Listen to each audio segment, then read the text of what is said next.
Olá, seja bem-vindo a um encontro notável com Eunice Espínola, onde notável são os nossos entrevistados. E hoje não poderia deixar de apresentar a vocês um advogado, psicanalista, professor universitário e também doutor honoris causa de psicologia forense. Estou falando do Dr. Carlos Henrique Alves Martinez. Seja bem-vindo.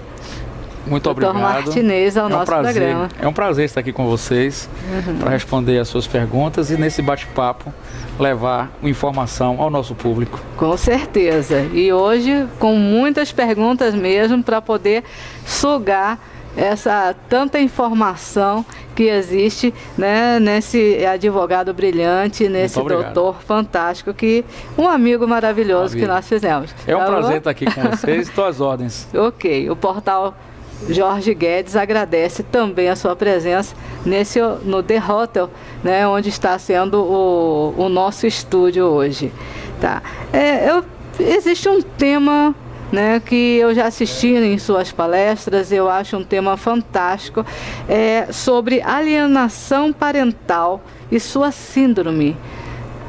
O que é alienação parental? Bom, alienação parental é uma espécie de colocação de memórias, colocação de imagens, colocação de informações que um dos cônjuges, né, coloca numa criança, principalmente em tese, quando eles estão em processo de separação. Sim. Então, tradicionalmente seria a mulher, mas hoje já não tem mais isso, hoje também o homem faz isso também. Sim. E vários casos existem no Brasil e no mundo. O Dr. Richard Gardiner, ele estudou essa matéria, psiquiatra americano, e ele pôde trazer isso para a gente com informação precisa de que existe a alienação parental quando o casal, em tese, se separa e o pai fala mal da mãe. Sim. Implanta na criança uma falsa memória, uma falsa imagem da mãe. Isso prejudica muito a formação cognitiva, psicológica, mental, psíquica da criança, do adolescente, ou vice-versa. A mãe faz isso para com o pai.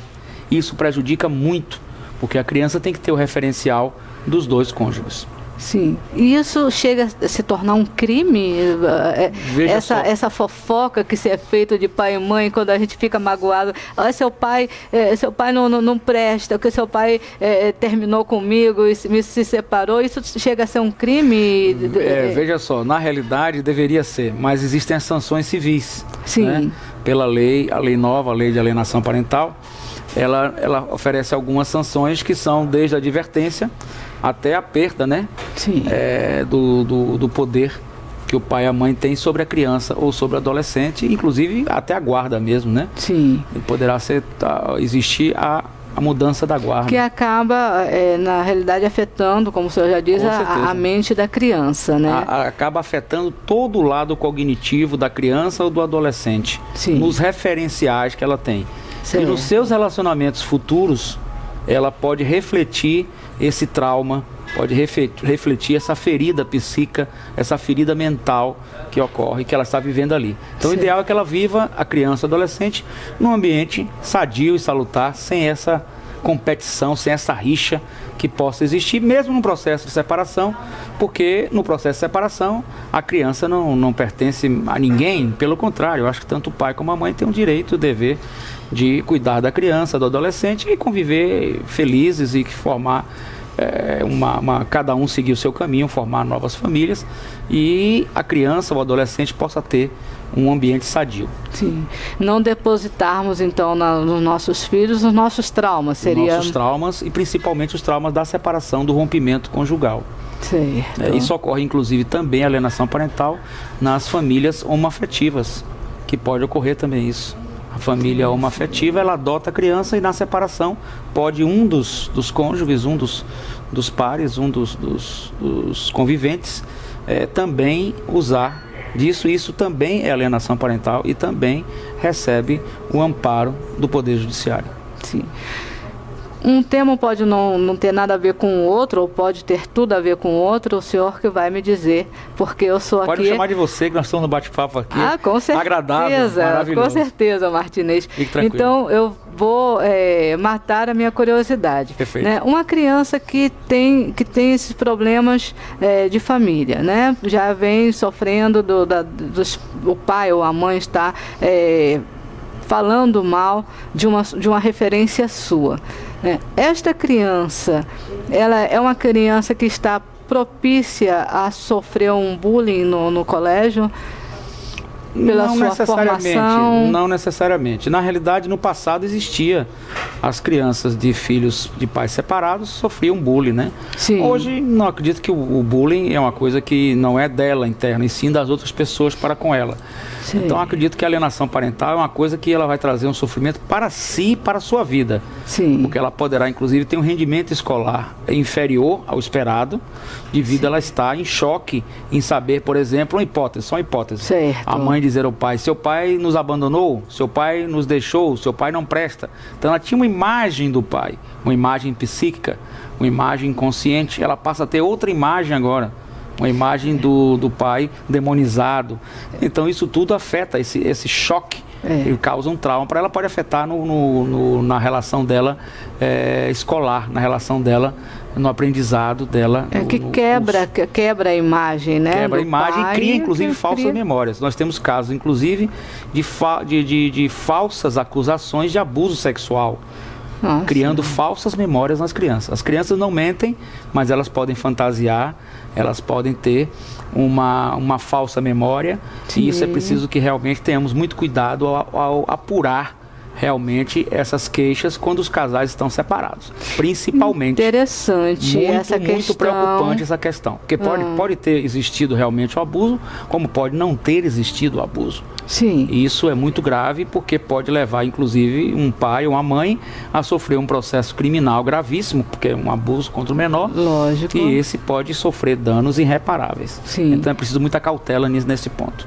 Mas a criança, ela pode, no caso... Pode criar falsas memórias. Existe a possibilidade da criança ser induzida por um dos cônjuges, a nível psíquico, sim, de ter uma falsa memória. Uma memória de que há um abuso. Por exemplo, a partir do momento que o pai pega a criança no colo, sim, aí a mãe diz: olha, ele fez isso com você e aí começa a criar uma falsa memória. Na realidade, aquilo não corresponde a um abuso. Ou pode, evidentemente, vamos ser cautelosos, sim, pode realmente ser um abuso sexual, lógico. Mas pode não ser também.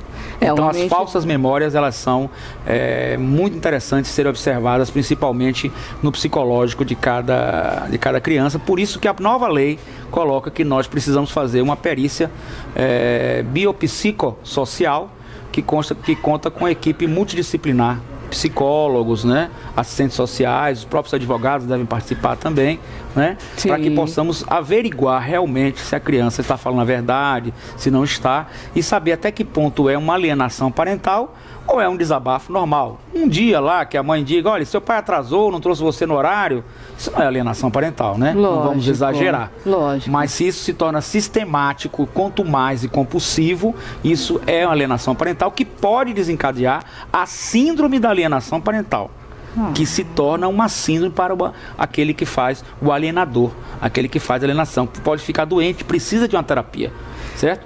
E poderá sofrer sanções jurídicas, não é?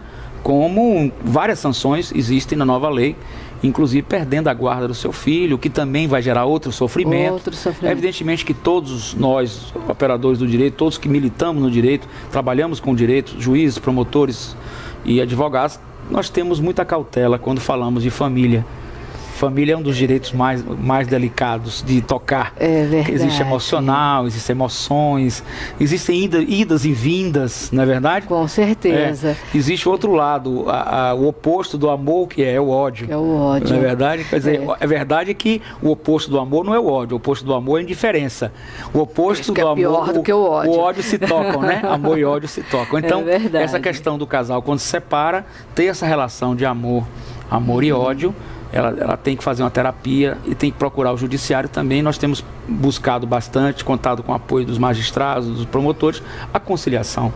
Sim. É o melhor caminho para a família, né? Com certeza. Conciliar e para que todos possam viver em paz, porque também nós não podemos resolver todas as questões das famílias. É difícil. Porque é muito subjetivo, é muito íntima, muito pessoal. É verdade. E é preciso que as pessoas, ao se separarem, possam se tornar pessoas civilizadas, maduras, compreenderem que a relação chegou ao final, mas que os filhos serão sempre né, do casal. Que não se encerra, e a educação será dada por eles. O melhor. Que necessita ser, né, dada por ambos. Com certeza. Né? Porque a criança precisa do referencial de criança, pai, mãe, adolescente. O adolescente, né? Isso. Todos nós, na realidade. É verdade. Né? Que eu acho que é tão bom quando a gente vê... Como o nosso programa é um programa de bate-papo, fique tranquilo, né? Eu coloco sempre minha vida em pauta. Né? E meu filho, quando era pequeno, uma vez ele chegou do colégio, ele fez assim: minha mãe, você não sabe o que eu descobri. Eu falei: o que foi? Minha mãe, na minha sala, a maioria dos meus colegas são filhos de pais separados. Só eu que sou filho de casal. Eu falei: temos um grande problema. Né? Porque é verdade. O que a gente vai fazer agora? Ele ficou me olhando assim, daí eu falei assim: filho, hoje é normal, né, que os casais se separem, não deu certo e tal. Aí fui conversar com ele e explicar, porque mesmo separado, que existe a obrigação do pai e da mãe, né, não deu certo uma relação, não são obrigados a ficarem juntos. E onde a gente entra também com aquela ideia, não é porque me separei que o seu pai deixou de prestar. Com certeza. Não é? E também eu ouvi uma entrevista me falhou o nome dele, que era considerado o cafajeste, que era Jesse Valadão. Ele, uma vez eu estava ouvindo, ele tinha se separado da esposa e todo mundo foi em cima dele, porque ele era considerado no cinema como o cafajeste pelo papel que ele fazia, que ele representava. E ele fez assim, aí os repórteres: e aí, você se separou dela por quê? Né? Querendo ver sangue, Aí ele fez: olha, eu posso ser considerado o cafajeste, mas não sou burro. Se eu vivi com uma mulher por tantos anos, certo? Eu jamais vou poder dizer a você que ela não prestava. Porque se eu convivesse com uma mulher que não prestava... Não tem sentido, né? Não é? Não tem sentido. Então, eu ouvi jovem ainda e fixei isso na memória, que eu achei super interessante.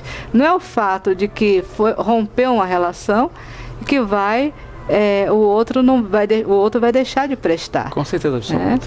E quando eu lhe convidei para vir, né, o nosso programa, o nosso portal Jorge Guedes, para estar aqui levando a informação para o nosso público, eu achei esse tema bastante interessante. Né? Porque... E não lhe interrompendo, mas colocando o alienador, a pessoa que que coloca a criança contra o outro cônjuge, essa pessoa está doente. Sim. Se ela faz isso de forma sistemática, compulsiva e contumaz, se ela leva falsas informações e pretende implantar falsas memórias na criança ou no adolescente, é um aviso. A pessoa que está fazendo isso está doente, precisa se conscientizar disso e precisa fazer seu tratamento. Precisa fazer sua terapia, porque está doente e vai levar o seu filho, adolescente ou criança, a desenvolver doenças, né, psíquicas, transtornos mentais no futuro, que vão causar a criança ou adolescente sofrimento. Eu tenho certeza que nenhum pai nem mãe quer que seu filho sofra. Então não pode fazer alienação parental. É preciso, se quer brigar com seu ex-cônjuge, brigue com ele. Mas não coloque a criança nem o adolescente no meio. Ele não é troféu, nem é moeda de troca. Nem moeda de troca. É isso que nós temos que conscientizar. Com certeza. Então o casal, quando se separa, a primeira coisa que a gente fala, eles precisam fazer uma terapia. Primeira coisa. Depois buscar uma conciliação judicial. são 2 passos importantes. Porque a briga na justiça para o casal, para a família, não é uma coisa bonita, não é uma coisa agradável, é muito triste, é um sofrimento. E hoje já se fala muito na conciliação, né? Nós temos o nosso Conselho Nacional de Justiça, que está aí nos brindando com o processo de conciliação, a própria justiça, né? Conciliação. E a conciliação realmente para o caso de família e outros casos também é uma grande solução para o direito e uma grande solução para a gente apaziguar a sociedade, que é o objetivo nosso. Respeitar os nossos frutos, né? Com certeza. A gente coloca um filho no mundo e aí depois você vai discutir, vai brigar, vai colocar a criança na parede contra escolha, ou eu ou seu pai. É uma situação, não tem sentido. As pessoas precisam ter consciência. É uma coisa que é um tiro no pé. Eu digo sempre, desculpa a linguagem popular, vulgar, mas é um tiro no pé. Não tem que escolher. A criança tem que ser amada pelo pai, pela mãe. Se for adotada por um casal de homoafetivo, por ambos. Em caso de separação, também deve existir isso, porque pode existir alienação de uma parte para com a outra, o que vai prejudicar a criança. E esse tratamento, a própria a justiça, ela indica o tratamento? Não, a justiça, no caso, quando se chega à justiça, né, o Poder Judiciário e o direito, ele tem a própria justiça é um poder coercitivo por excelência. Né? Então, cabe ao Poder Judiciário aplicar o direito ao caso concreto. Então, a justiça busca sempre a conciliação, mas se não houver conciliação, vai se fazer a perícia psicológica com psicólogos, depois, se for o caso, com assistente social, multidisciplinar, para que haja um diagnóstico se a criança está sofrendo mesmo alienação. Se estiver, as medidas legais civis serão tomadas e o alienador, aquele que faz a alienação, que proporciona, vai sair no prejuízo. Tenha certeza disso. Não é interessante, não é. Não é inteligente. A alienação parental não é inteligente. Pelo contrário, a pessoa que faz alienação parental precisa de terapia para se recuperar dessa síndrome. E como ela vai pode, inclusive, evoluir. Aí nós vamos falar de SAP, que é a síndrome da alienação parental. Ela pode ser pequenos atos, ou ela pode evoluir para a síndrome de alienação parental. Essa síndrome de alienação parental, ela é perigosa para quem a faz, para o alienador. E é destrutiva para seu filho, criança ou adolescente. A gravidade disso é isso. É a destruição do adolescente e o prejuízo que a própria pessoa tem. Fora que o alienado, aquele que sofre alienação, também sofre com essa relação. Sofrendo, ele deve sofrer. Não tem nenhum sentido proceder dessa forma. É uma dor muito grande para ele chegar a esse ponto, não tem nenhum sentido. Do sofrimento. Infelizmente, persiste no mundo todo e, graças a Deus, a alienação parental começa a ganhar força no mundo e, graças a Deus, no Brasil, com a lei específica de alienação parental. Com certeza vamos evoluir muito mais ainda. Precisamos evoluir. Acho que existe uma conscientização de que o homem precisa ter o seu equilíbrio, né, dentro da natureza, dentro do espaço que ele ocupa, e para isso ele precisa, as nossas crianças precisam ser tratadas, respeitadas, né, o nosso adulto ter consciência. Eu gosto de citar sempre que não é porque amadurecemos que deixamos de aprender. Com certeza. Então, se nós estamos numa idade onde nós não aprendemos até então, nós temos a obrigação de buscar o conhecimento, buscar o apoio, buscar a ajuda, né, para que as coisas na nossa vida, na nossa família, que é um núcleo importante, né, que a família é base de tudo. Você não consegue ver uma pessoa que teve a sua evolução profissional, afetiva, que foi bem sucedido, se ele não teve uma base familiar. Base familiar é tudo. Então é importante que os pais, os cônjuges, os parceiros se conscientizem disso, para que evitem a todo custo o processo de alienação parental. Começa com coisas simples, que tende a piorar. E tende a ficar uma espécie de neurose, uma espécie de síndrome mesmo, que é um problema já psíquico, que depois vai necessitar de um tratamento, vai precisar de uma terapia. Aliás, eu penso o seguinte: todo casal que separa deve proceder inicialmente a um processo de terapia e logo em seguida a um processo de conciliação judicial, ou paralelo. Não é? Mas deve começar com a terapia e a conciliação extrajudicial ou judicial. Sem isso, não há condição de se partir logo para a briga, de se partir para o juízo, porque, com certeza, o Poder Judiciário não vai dar uma solução de uma questão tão delicada, que é uma questão singular, pessoal de cada um, das relações tão íntimas É não é? verdade. Então, com certeza absoluta, o nosso Poder Judiciário, os nossos colegas advogados, Ministério Público e juízes estão de portas abertas no sentido de que todas as questões familiares sejam resolvidas por intermédio do processo de conciliação. E eu digo sempre, antes da separação, terapia familiar e conciliação. Esta terapia, para um casal que já está realmente estressado, por uma relação que já chegou ao final. Tudo que já chega ao final já... Chega desgastado. Desgastado, né? Esta terapia teria parte da conscientização do casal? Com certeza. A terapia, eu, por exemplo, utilizo a conciliação, né? Porque através disso a gente faz a conciliação extrajudicial ou judicial, né? Sim. Inclusive eu tenho magistrados que aceitam tranquilamente a gente levar tudo direitinho das partes, né? E concilia-se e homologa-se no Poder Judiciário, né? Se houver menores, tem que ter a intervenção do Ministério Público, evidentemente, mas o Ministério Público com certeza vendo que está tudo em ordem, com certeza recebe bem o processo de conciliação. E paralelo a tudo isso, nós utilizamos, eu como terapeuta, utilizo a abordagem transpessoal, que é uma abordagem que vai levar à aceitação, à conscientização de uma nova realidade e um novo comportamento. Porque para a família...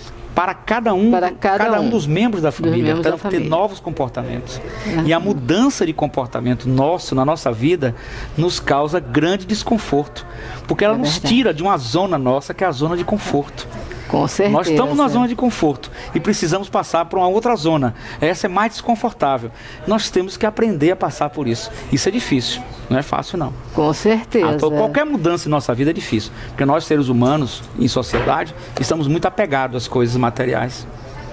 Temos o apego às pessoas, às coisas, mas usando até a espiritualidade, né? Sim. Que hoje em dia a transpessoalidade utiliza um pouco, evidentemente, dentro da ciência, porque se separa muito, né? Não é uma questão religiosa. Hoje em dia se diz, e todo mundo sabe, que nada nem ninguém nos pertence. Estamos apenas de passagem aqui, mas não compreendemos isso. Precisamos nos conscientizar para que possamos ter um pouco de paz. Nada nem ninguém nos pertence. Estamos apenas de passagem. Se estamos juntos, é porque queremos. Né? Se estamos separados, é porque não deu. Quem sabe no futuro não se volta? Com certeza. Não é verdade? Eu acho que a base, né, a base de tudo é o respeito. Né? Se não perder o respeito um pelo outro, com certeza o amanhã pode acontecer, né, um retorno até mais fortalecido. Mais fortalecido? Né? Ou não. Ou não. Ou você pode encontrar outra pessoa melhor. Enfim, não vamos entrar aqui em histórias de amor, não é? Mas você poderá encontrar uma pessoa melhor do que aquela. Com certeza. Porque Deus sempre coloca algo na sua vida e Ele não coloca à toa. Né? Deus escreve em linhas tortas, né? Exatamente. Então você pensa que é ruim, mas pode ser uma coisa boa, não é verdade? Enfim, mas existe ex-mulher, existe ex-marido, ex-cônjuge, ex-parceiro homoafetivo, existe tudo ex. Mas não existe nem ex-filho, ex-filha, ex-criança, nem ex-adolescente. Por favor, compreendam isso. Não existe ex. E a fase, vai ser seu filho, né, pro resto da vida. E vai ser filho de ambos. É preciso que se compreenda isso. Eu acho que antes de tudo a gente tem que buscar saber quem vai ser o pai ou a mãe. Com certeza. Do seu filho. Com certeza. Ou porque pra essa mãe, é uma consequência. Pra mãe. Ou pra mãe. Podem exercer as duas funções. Exatamente. Hoje, modernamente, já não existe essa distinção. Né? Hoje, eles exercem, todo mundo exerce as funções iguais. Com certeza. Então, eles vão exercer todo o papel. Hoje na modernidade não existe, não existe essa divisão. Né? E existe a preocupação, sim, né, que é a mesma desde sempre, de criar os filhos num ambiente salutar. Com certeza. E o processo hoje em dia se fala muito na guarda compartilhada. Sim. Mas é necessário muita responsabilidade, muita maturidade para que ocorra a guarda compartilhada. Porque imagine, guarda compartilhada permite que um pegue o filho a hora que quiser, o outro também a hora que quiser. Que durma um dia na casa de um e na casa de outro. Sim. Como fazer isso se o casal não está, pelo menos, em sintonia com referência a isso? O juiz pode interferir nisso? Não, lógico que não. O advogado ou o promotor? Não. Nós não podemos interferir nessa intimidade. Nós temos que dar os instrumentos. E as pessoas têm que se desenvolver para, dentro desses instrumentos, se adequar a uma nova realidade. É interessante porque o adolescente, a criança se sente bem dentro dessa nova realidade e é uma coisa muito sadia, muito salutar. Sim. Porque ele não perde o convívio, né? Perde o convívio. Eu acredito que a acaba dor tendo continua, dois lares, né? Adquire um padrasto, uma madrasta, e que essa relação... Daqui a pouco tem um outro irmãozinho. Tem um outro irmãozinho. Enfim. Que seja salutar. As relações não são fixas, elas mudam na vida. Mudam. Não existe nada estável. Nem a gente vai ficar aqui estável. Com certeza. A gente vai passando com o tempo, né? O tempo vai envelhecendo a gente, vai se modificando. Enfim, a vida é uma constante modificação. E cabe a nós estarmos equilibrados para aprendermos a conviver e a viver nas mudanças que a vida vai nos oferecer. Com certeza. E evidentemente, lembrando Darwin, né? Nós somos animais, né? Seres humanos também racionais, mas nós temos que nos adaptar ao meio e às circunstâncias. Sempre. Temos que aprender isso, né? Para a sobrevivência, né? Até os próprios animais se adaptam, né? Às novas circunstâncias. Então a gente tem que se adaptar também às circunstâncias que a vida nos apresenta, que a vida nos oferece. Com certeza. É a chamada flexibilidade. Flexibilidade. Para a gente não quebrar no meio do caminho. Não quebrar e não pirar também, não é verdade? Diante de tantas mudanças que a vida constantemente nos oferece. Em todos os setores. Trabalho, dinheiro, família, tudo. Tudo está sempre em constante mutação. E a gente tem que estar preparado para estar equilibrado nessas mutações, nessas mudanças. Eis o grande segredo para viver bem. É verdade. Né? Porque senão você vai sofrer um bocado, porque é tanta mutação, tanta coisa que ocorre em nossas vidas, né? Sim, concorda? Concordo. Tantas coisas, né? Que modificam a vida da gente. Parece que a gente está numa roda gigante, né? Roda gigante. Você sobe e desce, quando você vê, sobe, tá ali. Desce, então... vai em cima, tem que se adaptar e tem que continuar. E tem que continuar vivendo. E continuar vivendo bem. Em paz, aceitando, em harmonia, lutando pelos seus objetivos, seus ideais. Lógico. Seja ele um amor, seja ele uma conquista financeira, profissional, que seja. Mas temos que nos realizar de alguma forma. Mas aceitando as condições. De alguma forma as coisas que estão acontecendo com a gente. Senão a gente vai ficar realmente escravo do meio, escravo do dinheiro, escravo do poder, escravo da família. Escravo de tudo, e eu não sou feliz, então tem que ser feliz, não tem jeito não. E não consegue ser feliz realmente se não aceitar e não conseguir navegar nesse mar, né? A gente tem que viver. Tem que viver. Eu gostaria de deixar um recado aqui para os nossos telespectadores, ouvintes do nosso site, dizer que é uma honra estar aqui com você. Nós estamos realizando no dia 5 de dezembro de 2014, na Faculdade Rui Barbosa, na Paralela. Eu gostaria de deixar meu telefone, meu e-mail. Ótimo. É gratuito, a entrada é gratuita. Nós estamos oferecendo um júri simulado.